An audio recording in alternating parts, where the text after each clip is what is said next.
Querido, eu não sei se você já assistiu o filme, porque já faz bastante tempo que ele saiu em lançamento. Foi no ano 2000, só faz 25 anos.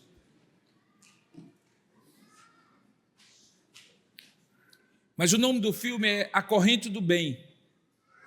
Talvez você tenha assistido. Tudo começa quando um professor passa uma tarefa para o aluno, dizendo que ele deveria procurar 3 pessoas e fazer algo bom, uma gentileza, uma bondade, digamos assim. E dizer para aquelas pessoas, cada uma delas, que quando elas recebessem a gentileza, a bondade daquela criança, daquele estudante, elas também deveriam escolher mais 3 e repetir o gesto. Eu não vou dar o spoiler do filme todo, porque pode ser que alguém não tenha assistido, mas na primeira tentativa ele foi muito frustrante, foi muito frustrado e não deu certo. Mas o que aconteceu a partir dali, daí a história, o título do filme, A Corrente do Bem, foi algo muito interessante, porque o que foi exponencialmente acontecendo a partir das pessoas que receberam o bem feito por alguém e que continuaram fazendo a outras pessoas, acabou não apenas agindo em favor da mãe daquela criança, que tinha uma situação familiar complicada, mas também de toda a cidade. E aquilo foi se propagando e espalhou-se pelo país inteiro. É uma ficção, obviamente, mas aquele tipo de ficção que nós pensamos assim, bem que poderia ter acontecido assim. Ou, quem sabe ainda não vai acontecer. E eu não vou fazer parte disso. Porque dentro do nosso imaginário, a gente tem uma relação de causalidade. Se eu faço bem, eu recebo bem. Se eu faço mal, eu recebo mal. E a grande expectativa nossa é que, fazendo o bem, a gente também usufrua o bem. É verdade que isso pode descambar para uma relação de muita, digamos assim, distorção da motivação de fazer o bem, que é fazer o bem recebendo em volta. Tem até um ditado popular, para ir na mesma linha de hoje pela manhã, que diz que uma mão lava a outra e as 2 lavam o rosto. Mais ou menos dizendo assim, se você fizer o bem, você vai receber o bem. Mas o fato é que nem todas as vezes que a gente faz o bem, coisas boas acontecem. Eu acho que você já deve ter tido essa experiência. Nem sempre vem de volta para você gratidão, nem sempre vem de volta para você retribuição. Pelo contrário, às vezes você mexe num vespeiro e coisas ruins acontecem, mesmo quando você faz coisas boas. Hoje pela manhã, logo após a mensagem, uma pessoa me procurou e disse assim, pastor, e como é que a gente quebra essa constatação que o senhor falou aí no início da mensagem, e quem esteve aqui pela manhã recorda, de que alguém não dá aquilo que não tem. Quando eu não recebi mesmo, como é que eu posso dar então se eu não recebi?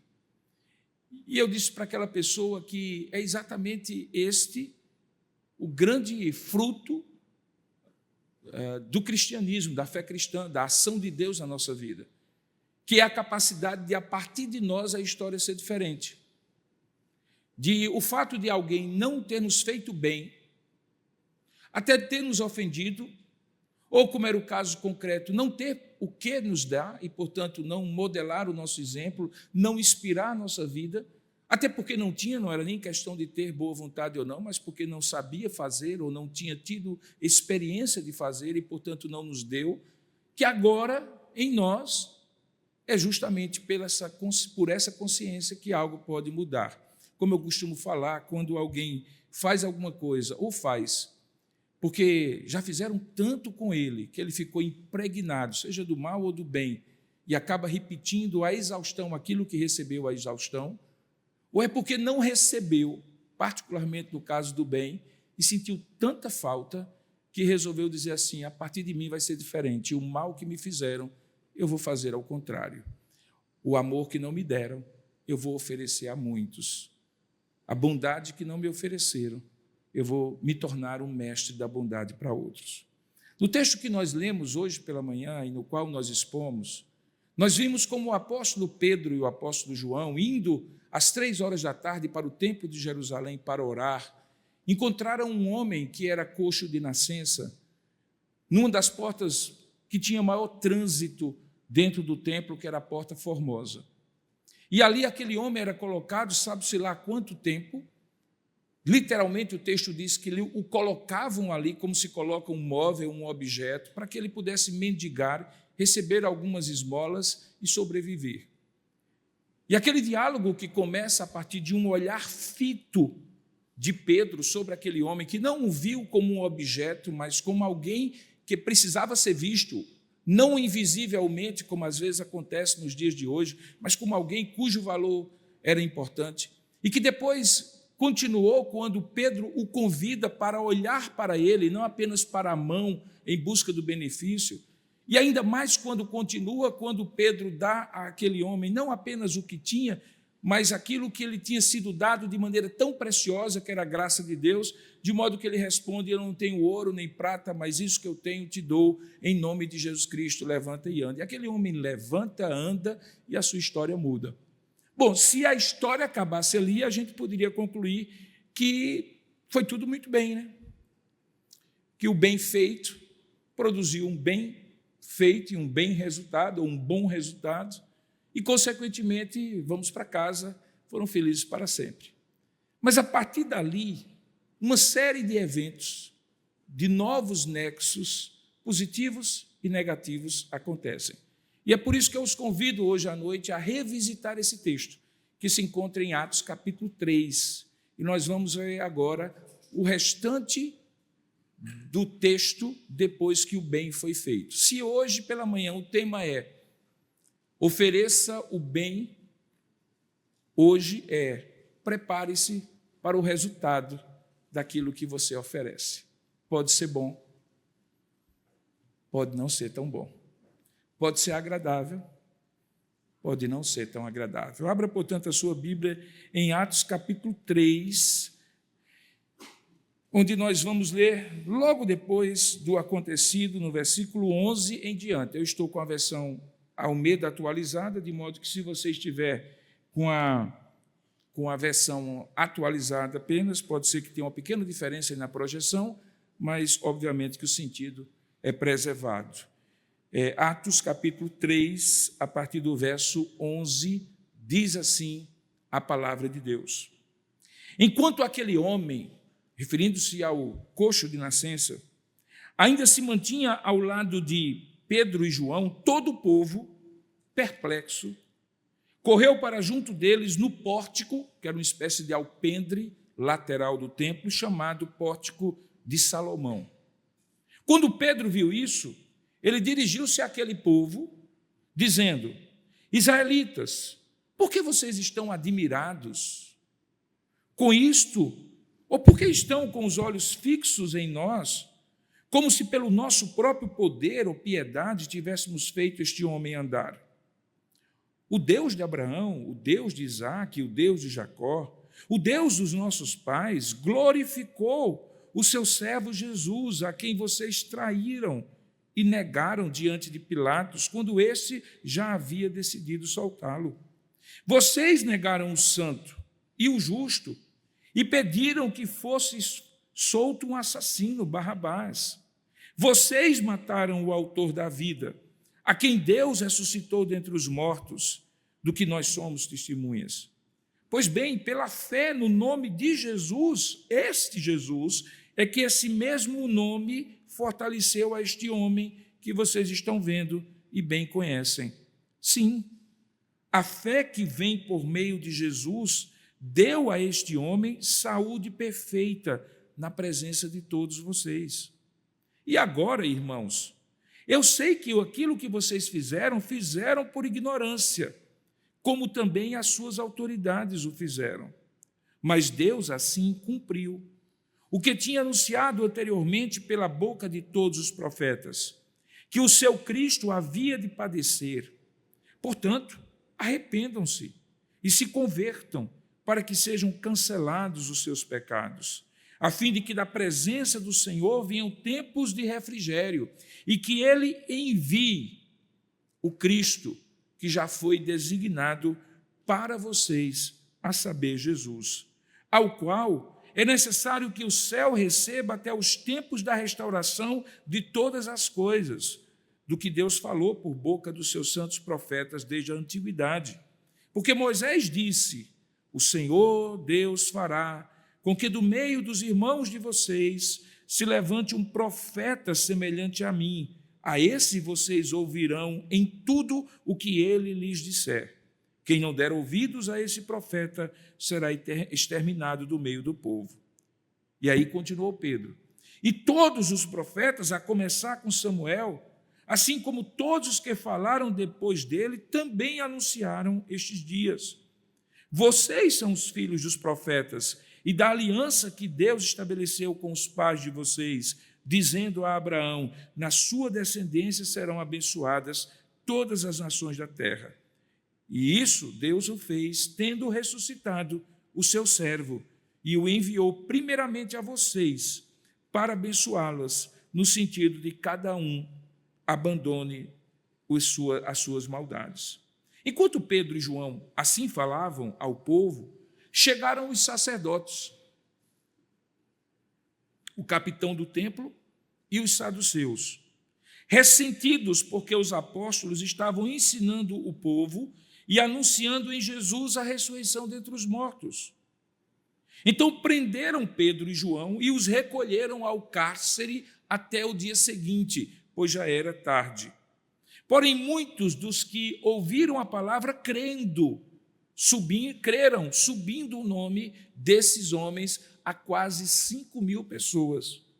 No dia seguinte, as autoridades, os anciãos e os escribas se reuniram em Jerusalém e com o sumo sacerdote Anás, com Caifás, João, Alexandre e todos os que eram da linhagem do sumo sacerdote. E colocando os apóstolos diante deles, perguntaram: com que poder ou em nome de quem vocês fizeram isso? Então Pedro, cheio do Espírito Santo, lhes disse: autoridades do povo e anciãos, visto que hoje somos interrogados a propósito do benefício feito a um homem enfermo e do modo como ele foi curado, saibam os senhores todos e todo o povo de Israel que foi em nome de Jesus Cristo o Nazareno, a quem vocês crucificaram e a quem Deus ressuscitou dentre os mortos, sim, em seu nome é que este homem está curado agora na presença de vocês. Esse Jesus é a pedra que vocês, os construtores, rejeitaram, mas ele veio a ser a pedra angular, e não há salvação em nenhum outro, porque debaixo do céu não existe nenhum outro nome dado entre os homens pelo qual importa que sejamos salvos. Ao verem a ousadia de Pedro e João, sabendo que eles eram homens iletrados e incultos, ficaram admirados e reconheceram que eles haviam estado com Jesus. Vendo que o homem havia sido curado com eles, vendo que o homem que havia sido curado estava com eles, nada tinham a dizer em contrário. E mandando-o sair do sinédrio, discutiam entre si, dizendo: o que é que nós faremos com estes homens? Pois todos os moradores de Jerusalém sabem que um sinal notório foi feito por eles, e não o podemos negar. Mas para que não haja maior divulgação entre o povo, vamos ameaçá-los para não falarem mais deste nome, Jesus, a quem quer que seja. Chamando-os então, ordenaram-lhe que de modo nenhum falassem nem ensinassem no nome de Jesus. Mas Pedro e João responderam: os senhores mesmos julguem se é justo diante de Deus ouvirmos antes aos senhores do que a Deus. Pois nós não podemos deixar de falar das coisas que vimos e ouvimos. E depois, ameaçando-os mais ainda, os soltaram, não tendo achado como os castigar por causa do povo, porque todos glorificavam a Deus pelo que tinha acontecido. Uma vez soltos, Pedro e João procuraram os irmãos e lhes contaram como tinha sido.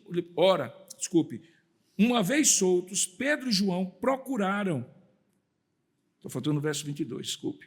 Ora, o homem em quem tinha sido operado este milagre de cura tinha mais de 40 anos de idade. Uma vez soltos, Pedro e João procuraram os irmãos e lhes contaram tudo o que os principais sacerdotes e os anciãos lhes tinham falado. E ouvindo isto, unânimes, a igreja e os irmãos levantaram a voz a Deus e disseram: Tu, soberano Senhor, fizeste o céu e a terra, o mar e tudo o que neles há. Disseste por meio do Espírito Santo, por boca de Davi, o nosso pai, o teu servo: por que se enfurecem os gentios e os povos imaginam coisas vãs? Porque os reis da terra se levantaram e as autoridades se juntaram contra o Senhor e contra o seu ungido. Porque, de fato, nesta cidade, Herodes e Pôncio Pilatos, com gentios e gente de Israel, se juntaram contra o teu santo servo Jesus, a quem ungiste, para fazerem tudo o que a tua mão e o teu propósito predeterminaram. Agora, Senhor, olha para as ameaças deles e concede a nós, os teus servos, que anunciem a tua palavra com toda a ousadia, enquanto tu estendes a tua mão para fazer cura, sinais e prodígios, por meio do nome do teu santo servo Jesus. E tendo eles orado, tremeu o lugar onde estavam reunidos, e todos ficaram cheios do Espírito Santo e com ousadia anunciavam a palavra de Deus. Que Deus abençoe a sua palavra. Amém. Vamos orar ainda por um instante? Curva a sua cabeça e peça a Deus a iluminação do alto. Ó Deus amado e querido Pai, nós rogamos agora que o Senhor abra o nosso entendimento à medida em que vamos expor a Tua palavra. Que o Teu mesmo Espírito que a inspirou também seja o Espírito que ilumina a nossa mente e fale ao nosso coração. Pois assim nós te oramos e te agradecemos, em nome e para a glória de Jesus. Amém. Queridos, talvez você achou que a leitura foi muito longa, e de fato foi. Mas eu quis ler porque você vai compreender desde o momento em que o milagre aconteceu até praticamente o final da sucessão de acontecimentos. Você vai perceber, sem dúvida alguma, e já percebeu pela leitura, que coisas boas aconteceram a partir do milagre, como consequência do milagre, mas também houve adversidades e reações contrárias, também por causa do milagre. Eu fiz questão de ler o texto inteiro para que fique claro que quando algo bom acontece, não necessariamente coisas boas se sucedem ao bem acontecido, que há reações e reações negativas. Mas, por outro lado, à medida em que essas reações negativas acontecem, elas não são de todo ou necessariamente más. Às vezes elas são desagradáveis, às vezes elas são incompreensões, às vezes são reações contra nós por um bem que fazemos. Às vezes o bem fica até esquecido no meio de tantas outras agendas e interesses, como estava aqui claro, que aquele homem não era, na verdade, o problema que aqueles homens do Sinédrio, os sacerdotes e todas aquelas autoridades religiosas tinham com Pedro e João. Assim como acontece comigo e aconteceu com eles e com cada um de vocês, depois de algo que nós fazemos com a melhor das intenções, em nome de Deus, no poder de Deus e para o bem de alguém, eventualmente pode acontecer uma série de situações que não necessariamente são boas e positivas, mas que, a despeito delas, não devemos nos desanimar para ainda mais fazer e ainda com maior intensidade, e além da maior intensidade, com maior dedicação, paixão e desejo de fazer o melhor. Porque é isso que acontece com Pedro e João. Recapitulando o que você viu, logo depois do milagre, quando todo o povo, segundo o texto de Lucas, Atos capítulo 3, todo o povo, verso 11, perplexo, correu para junto deles, no pórtico chamado de Salomão. Pedro, aproveitando toda aquela atenção que eventualmente aconteceu, aproveitou para aprofundar o bem, estendendo-o não apenas para aquele homem e para o seu benefício físico, mas também para todo o povo.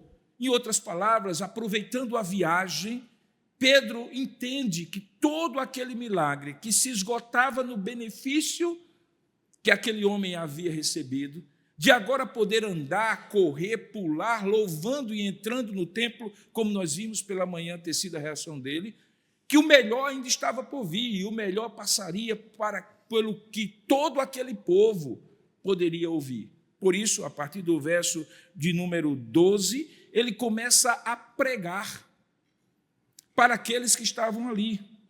É verdade que a pregação de Pedro é uma pregação confrontacional. Ele cutuca a ferida da acusação falsa que aqueles mesmos que estavam ali diante deles, incomodados e perplexos com o milagre que tinha acontecido com o homem, também haviam feito com Jesus. É o mesmo sinédrio.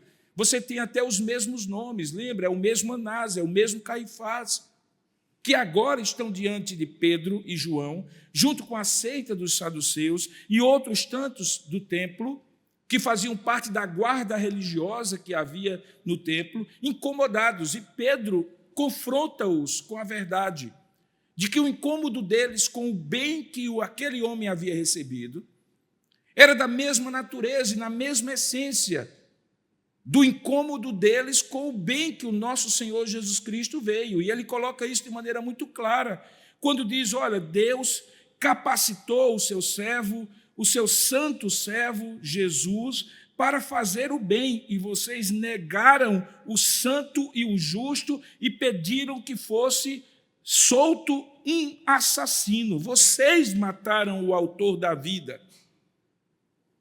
É curioso que fazer o bem não significa necessariamente ser bonzinho. Talvez Pedro pudesse pregar uma mensagem boazinha para aqueles que ali estavam. Mas ele conhecia que aqueles que ali estavam tinham sido capazes de fazer o que fizeram com Jesus. Portanto, não eram pessoas que estavam incomodadas com o milagre de um homem, mas com aquilo que significava o milagre daquele homem ter sido restaurado na sua saúde, e que apontava inexoravelmente para Jesus, o mesmo Jesus que eles crucificaram. Daí porque muitas vezes o fazer o bem precisa ser um fazer o bem que também confronte com a verdade. Não necessariamente a pessoa que recebe, mas todo o seu entorno acaba de uma forma ou de outra sendo confrontado com mudanças que precisam acontecer e que nem sempre as pessoas estão dispostas a se colocar na disposição de serem mudadas, porque tem implicações muito sérias. Isso acaba nos revelando que as pessoas gostam de mudanças desde que elas não mudem, gostam de benefícios desde que esses benefícios não as comprometam, gostam de receberem as coisas de Deus, mas não necessariamente que mude o status quo dessa pessoa. Aqueles homens não queriam definitivamente o bem daquele ex-coxo. Na verdade, eles não queriam o bem de ninguém, eles queriam manter o status dele. E quando isso acontece, o bem se reveste, muitas vezes, de confrontação, de dizer a verdade. Tudo bem, em amor, mas dizer a verdade, é isso que Pedro faz. Ele escala, a partir do milagre, a oportunidade para confrontá-los com uma verdade que haveria de curá-los, não de uma paralisia desde nascença, como aquele homem havia recebido, mas do pecado, a paralisia da alma, que não conseguia fazê-los ver, que os impedia de fazê-los ver a verdade de Jesus. E como Pedro sabia que o milagre era a parte mais fácil do benefício que Deus faz, porque o maior milagre não é aquele que cura o corpo, mas aquele que transforma o espírito, ele então foca claramente na evangelização e na proclamação daquela mensagem. Por isso que ele chega ao ponto de dizer assim, agora o que vocês precisam fazer é arrepender-se dos seus pecados, para que vocês não recebam apenas o bem imediato de uma cura, mas vocês recebam a salvação que esse Jesus, em nome de quem nós operamos esse milagre, quer oferecer a vocês. Perceba que Pedro, estou confundindo com Paulo toda hora. Pedro está falando para a multidão aquilo que, de certa maneira, ele falou para o homem. Lembre que para o homem, ele disse assim, mais do que o ouro e a prata, se eu os tivesse, eu tenho algo que eu posso lhes dar. Em nome de Jesus Cristo, levanta e anda. Para a multidão, ele diz assim, mais do que uma eventual cura que esse homem recebeu, vocês precisam ter os olhos abertos pelo arrependimento dos seus pecados e a salvação que está disposta em Jesus Cristo. Ao fazer isso, Pedro desencadeia uma série de reações. Como você pode perceber, no versículo 13, já do capítulo 4, quando eles veem a ousadia, e a palavra aqui é ousadia mesmo, porque talvez eu e você diríamos, ok, que bom, causou uma perplexidade, esse pessoal está aqui, a gente vai capitalizar um pouco aqui da fama, do sucesso, do reconhecimento público pelo bem, quem sabe as autoridades religiosas, eles vão ter uma atitude diferente para com a gente, que segue Jesus. Que pena, Jesus morreu, mas nós é que estamos vivos aqui, temos que ter boa relação com esse pessoal. Pedro não foi nessa direção. A postura dele foi ousada. Ele exponencialmente catalisou uma mudança. Ele partiu do milagre para uma proclamação, porque ele compreendia que era isso que precisava acontecer, que o bem imediato seria facilmente esquecido, como de fato acontece conosco, que daqui a pouco, na rotina da vida, a bênção que a gente agradece no domingo, lá pela terça, quarta-feira, eventualmente se esquece. Mas aquilo que Deus faz de maneira eterna, eternamente continua dentro de nós. E só há uma coisa que Deus faz eternamente para conosco, que é a salvação do nosso espírito, a salvação da nossa vida. Portanto, ele foca nisso, escala, e aí aqueles homens, no versículo 13, ao verem a ousadia de Pedro e João, e aqui há uma espécie de aposto aqui, dizendo assim, sabendo que eles eram homens iletrados e incultos, portanto, a ousadia deles não combinava com a formação deles, que não existia. Pedro e João, lembre você, eram pescadores, eram homens iletrados, coisa que todos sabiam, porque todos conheciam que os seguidores de Jesus, na sua grande parte, eram galileus, e os da Galileia viviam ao redor do mar de Tiberíades, do mar da Galileia, eram pescadores e viviam daquela maneira que pescadores vivem na beira-mar, portanto, sem instrução formal.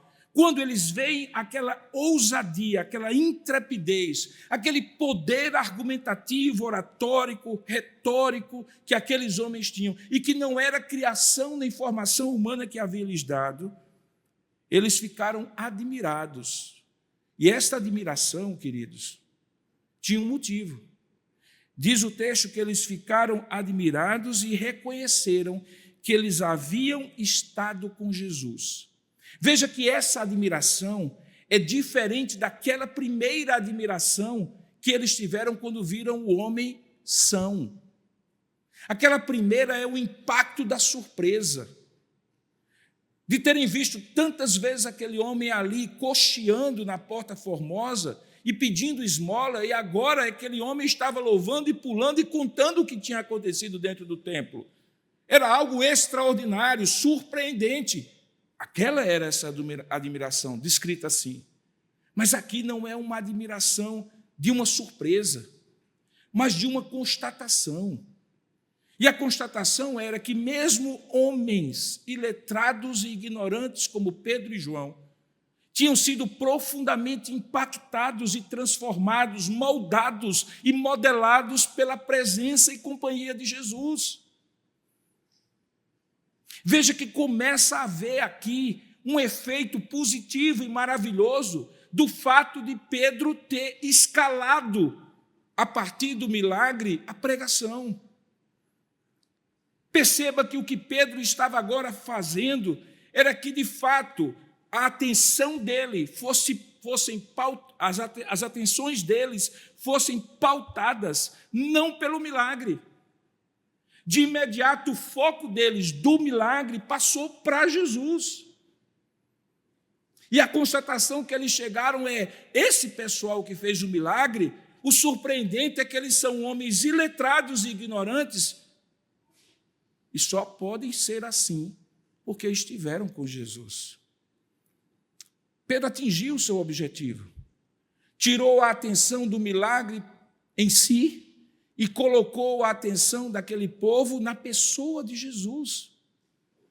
E ao fazer isso, Pedro propôs para eles um bem muito maior, que não era o bem da cura que eventualmente outros pudessem estar ali precisando, inclusive os sacerdotes ou alguém de sua família ou seus amigos, mas era a própria salvação.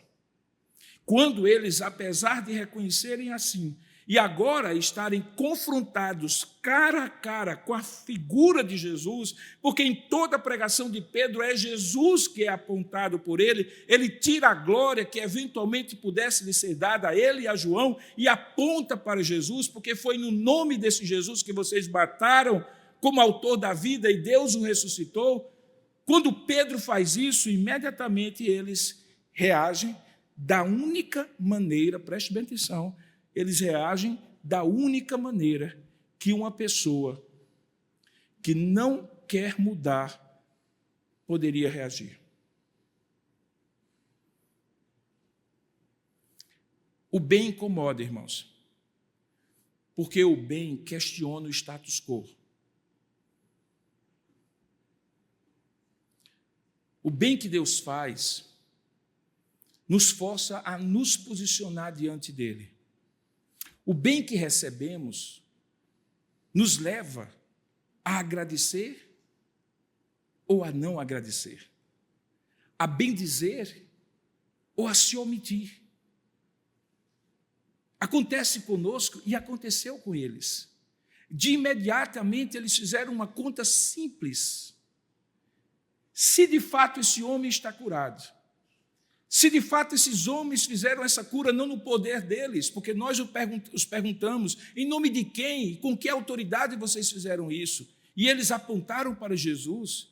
E agora nós estamos vendo, pela maneira como eles testemunham isso, que de fato eles estiveram com Jesus. O problema é mais sério, porque o que nós vamos fazer se nós já matamos esse Jesus e mais de 50 dias depois ele continua fazendo o bem por intermédio desses homens?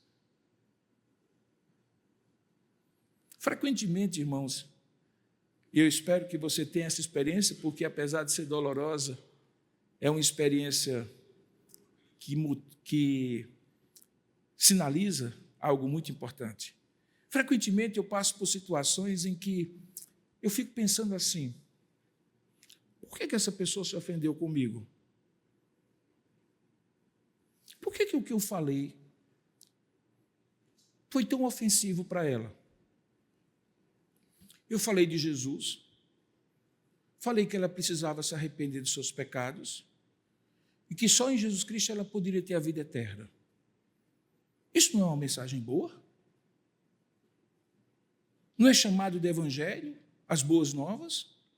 Olha, tudo que você busca em outro, você pode encontrar em Jesus. Toda mudança que você deseja e não consegue fazer na sua própria vida, tem alguém que faz. E a única coisa que você pode fazer é reconhecer isso e entregar-se a esse para que ele mude. Isso não seria uma mensagem boa?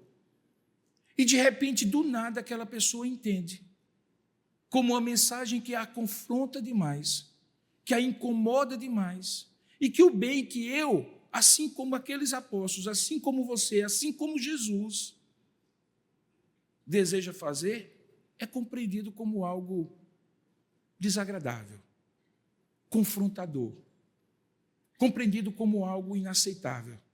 Lembre que foi Jesus mesmo que, uma vez, quando pegaram em pedras para apedrejá-lo, ele perguntou à multidão: por quais obras vocês estão me apedrejando?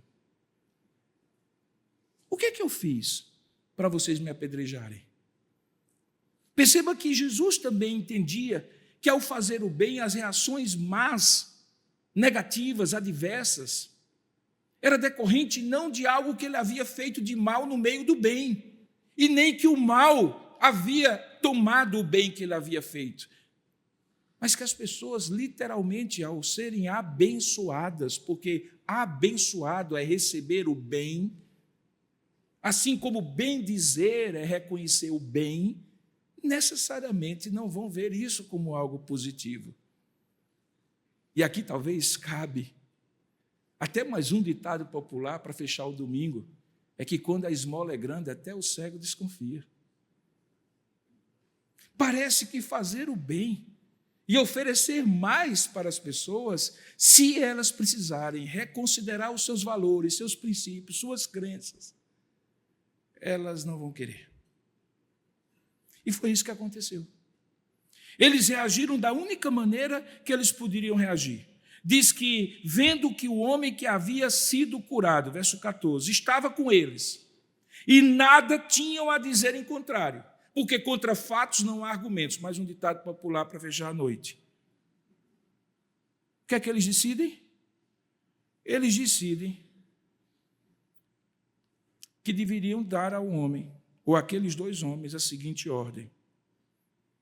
Vocês estão, verso 18, proibidos de falar e de ensinar qualquer coisa que envolva o nome desse Jesus.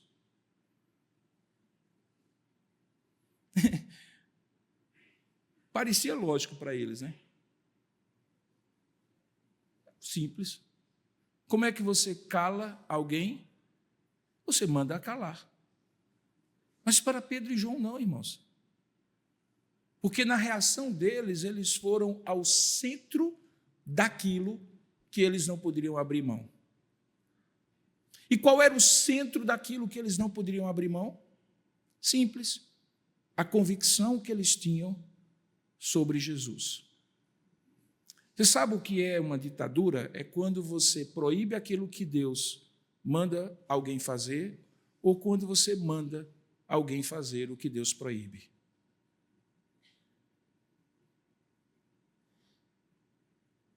O que eles mandaram aqueles homens fazer, Deus havia dito para eles, ao contrário. O que eles foram proibidos de fazer, Deus havia ordenado que eles fizessem. Ide por todo o mundo e pregai o evangelho a toda criatura.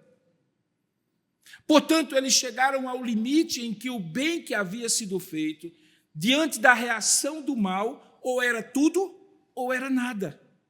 E aí, queridos, chega ao ponto em que quando o bem que nós queremos fazer, seja pregando o evangelho ou abençoando a vida de alguém, se aproxima do núcleo mais profundo e central da nossa fé, em que se nós deixarmos de fazer ou passarmos a fazer, o que vai comprometer é a nossa comunhão com Deus, a nossa retidão com Deus, aí, queridos, o bem entra numa espiral de radicalização, de bendita radicalização, que se for necessário a gente morre até por isso.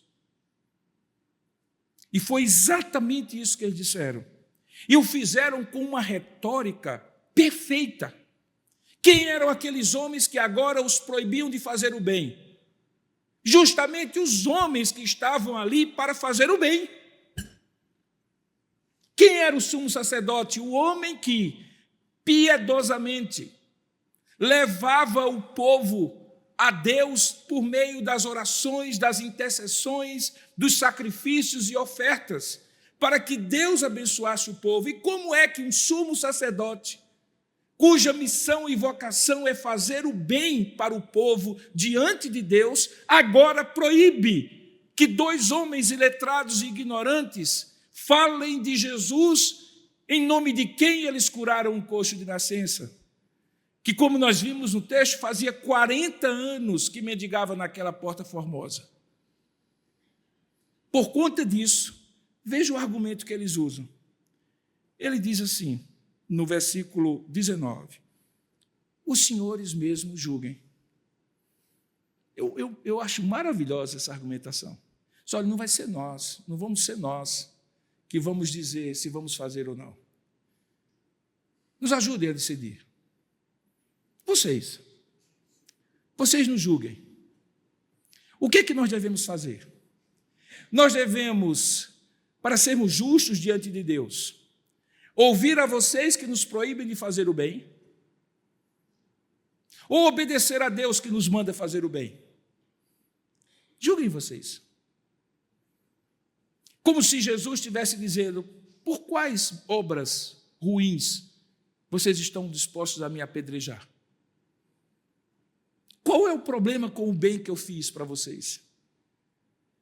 Qual é a dificuldade de entender que, se não fomos nós que curamos, e o homem estava há 40 anos coxo de nascença, e em nome desse Jesus nós curamos esse homem, e o povo todo que o conhecia está perplexo, admirado e louvando a Deus, porque ele não para de correr e pular dentro do templo, porque por 40 anos ele sequer podia ficar em pé, e agora ele anda, corre e pula. Qual é o problema de, em nome desse Jesus que vocês mataram,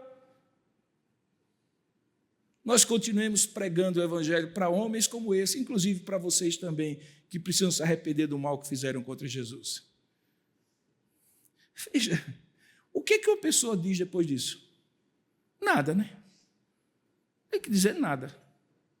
Não tem o que dizer.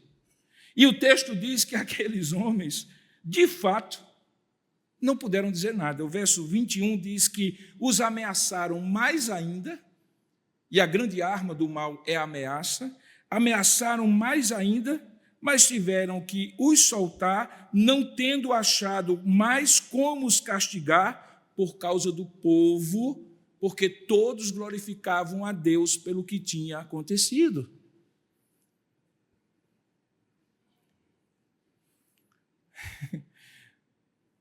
Eles apanharam. Alguns depois deles morreram. Muitos deram a sua vida por amor a Cristo. E, apesar disso, não deixaram de escalar a corrente do bem, mesmo quando o mal se levantava.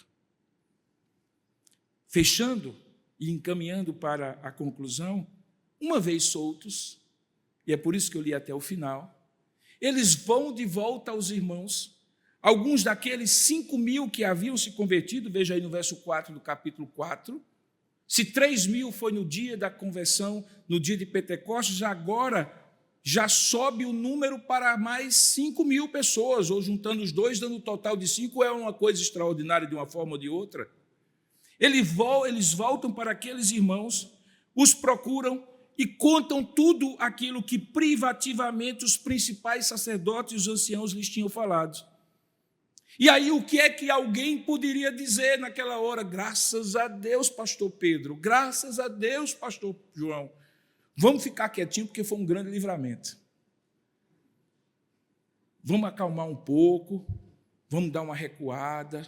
Essa coisa de fazer o bem, de pregar o evangelho, sempre incomoda, a gente tem que ter sabedoria, bom senso, prudência. Afinal de contas, prudência é como caldo de galinha, se não fizer bem, mal não faz, mais um ditado popular. Não, eles não fizeram nada disso. Diz o texto que, unânimes, ouvindo isto, veja o verso 24, eles levantaram a voz a Deus e disseram: Tu, soberano Senhor, fizeste o céu, a terra, o mar e tudo o que neles há, inclusive aqueles homens lá. Tu disseste por meio do Espírito Santo, por boca do rei Davi, quando escreveu os salmos: por que se enfurecem os gentios e os povos imaginaram coisas vãs? Por que os reis da terra se levantaram e as autoridades se juntaram contra o Senhor e contra o seu ungido? Veja que eles não fizeram um meia-culpa, nem chamaram para si como mimimi ou dodói, porque estavam sofrendo. Eles disseram: nós entendemos que nós estamos passando isso, que o pastor Pedro e o pastor João passaram isso por causa de Jesus, e porque eles levaram até as últimas consequências, fazer o bem pregando o evangelho. Agora, verso 29. Olha, Senhor, para as ameaças deles e concede só uma coisa: é que a gente faça mais do mesmo. Concede mais uma coisa só: que os teus servos anunciem a tua palavra com toda a ousadia, enquanto tu estendes a tua mão para fazer o que fizeste com aquele homem, para fazer curas, sinais, prodígios, por meio do nome do nosso santo, do nosso Senhor, santo nome, o nome de Jesus, o teu santo servo Jesus. E quando a gente faz isso, irmãos, Deus dá o seu imprimatur divino, a sua chancela, a sua confirmação, e no caso concreto ali, a confirmação foi que, tendo eles orado, tremeu o lugar onde estavam reunidos e todos ficaram cheios do Espírito Santo. E como resultado do Espírito Santo encher cada um deles, eles ainda com mais ousadia anunciavam a palavra de Deus. Porque o bem prevalece sobre o mal, mesmo quando o mal se levanta contra o bem. Por isso não podemos nos arrefecer no que fazemos. No início dessa mensagem, eu disse para vocês que nem sempre, ao fazer o bem, seja pregando a palavra, amando, servindo as pessoas, curando as pessoas, como aqueles 2 homens fizeram, somente o bem nós receberemos. E é bom saber disso. A palavra de Deus diz que todo aquele que quiser viver piedosamente em Cristo Jesus padecerá perseguições. A palavra de Deus diz: no mundo tereis aflições, mas tende bom ânimo, eu venci o mundo. A palavra de Deus diz, quando Jesus ora pelos seus discípulos, na oração sacerdotal, em João capítulo 17, Senhor, eu não peço que os tires do mundo, mas que os livre do mal. Porque eles não são do mundo, assim como eu também não sou, mas para o mundo eu os enviei, como tu também me enviaste. Portanto, a nossa missão é sempre e tão somente, irmãos, cumprirmos aquilo que Deus nos colocou e para o qual Deus nos colocou na terra. Não é fazer o bem por algum ganho pessoal, por uma consciência pesada ou culpada, por uma relação de barganha com Deus, de modo que supostamente se mais bem fizermos, mais bem receberemos, mas porque somos do bem, do supremo bem, o bondoso Deus. Nós não podemos fazer ou ser diferente da natureza que Deus nos deu em Cristo Jesus. Se Ele é bom, é porque Deus nos chamou para sermos bons na terra, fazermos o bem na terra. Mas isso não significa, queridos, que a tarefa é fácil e que receberemos de volta o bem pelo bem que fizemos. É possível que passemos da mesma maneira que esses homens passaram por situações em que o mal é perpetrado contra nós, sem que nós venhamos a dar nenhum motivo para isso, a não ser fazer o bem. Pois bem, olhemos para Pedro, para João, olhemos para aquela igreja no início da fé cristã, quando unânimes clamaram a Deus: Senhor, nós só te pedimos uma coisa, é que o Senhor nos dê ainda mais ousadia para fazer o bem. E de fato eles fizeram, e de fato eles foram usados. Nós vivemos num mundo mau, irmãos. Nós não recebemos boas notas como aquele jovem estudante do filme recebeu, ou receberia se fizesse o bem. A única coisa que nós vamos receber da parte de Deus é: servo bom e fiel. Foste fiel no pouco e sobre o muito te colocarei. Entra no gozo do teu Senhor. A única coisa que receberemos, e não precisamos de coisa nenhuma nessa terra, é chegarmos diante do céu e diante de Deus e Ele dizer para nós: você é dos meus, tu és um servo bom e fiel, fizeste o bem na terra, pregaste a minha palavra, falaste do meu servo Jesus Cristo, do meu Filho, o Filho de Deus que se encarnou, deste, se preciso fosse, a própria vida por conta disso. No filme, e eu estou aqui tentado a contar o final, nem tudo que acontece até o final é bom. Tem muitas coisas ruins que advêm daquilo que é feito com a maior boa vontade para o bem das pessoas. É porque no filme, irmãos, não existe uma mão invisível que controla todas as coisas e que transforma o mal em bem. As reações, como desses homens, em impulso de fé para que mais bem seja feito. Por isso, toda a ficção da bondade humana, de tentar fazer o bem, cai por terra diante da realidade factual de que só em nome desse supremo bem, que é Deus, o Deus boníssimo, todo perfeito em seus atributos e perfeições. Somente em nome dele é que o verdadeiro bem pode habitar em nós para que façamos a outros. E essa é a nossa missão. Talvez alguém pense assim: pastor, e qual vai ser a tarefa? Então eu vou lhe pedir, amanhã você procura 3 pessoas e faz o bem para 3 pessoas. Não é isso. Talvez isso. Talvez a sua tarefa é não desista de ser bom na presença de Deus, porque Ele é o seu Pai e Ele é bom. E não desista de fazer o bem, mesmo quando pessoas lhe fazem o mal. A Bíblia diz claramente: não pagueis o bem com o mal. Ele mesmo nos adverte que essa será a nossa tentação. Que Deus nos dê graça de perseverar em oferecer o nosso melhor, em oferecer o bem, mesmo diante do mal. Que Deus nos ajude e nos abençoe. Amém. Curva sua cabeça por um instante, coloque tudo isso diante de Deus em oração e peça ao Senhor que lhe dê graça, poder e sabedoria para que você coloque essa palavra em prática na sua vida. Ó Deus amado e querido Pai, neste momento nós queremos colocar a nossa vida nas Tuas mãos. Sabemos, ó Pai, que nem sempre é tão simples quando queremos fazer o bem na terra, no mundo em que jaz no maligno, que o mal impera nos corações, mesmo daqueles que por ignorância fazem o mal quando recebem o bem.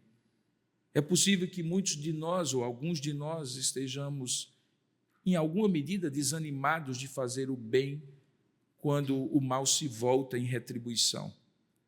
Que o nosso salário não seja a satisfação, ó Pai, de fazermos o bem. Não seja o reconhecimento daqueles a quem beneficiamos. Não seja sequer a retribuição. Que a nossa recompensa seja tão somente ser como Tu és e fazer aquilo que Tu nos manda, mesmo em face ao mal. Por isso, nos abençoa com sabedoria e graça, com poder e discernimento, para fazermos isso a todo tempo e de todas as formas possíveis, para a glória do Teu santo nome. É assim que nós te oramos e te agradecemos, em nome e para a glória do Senhor Jesus. Amém.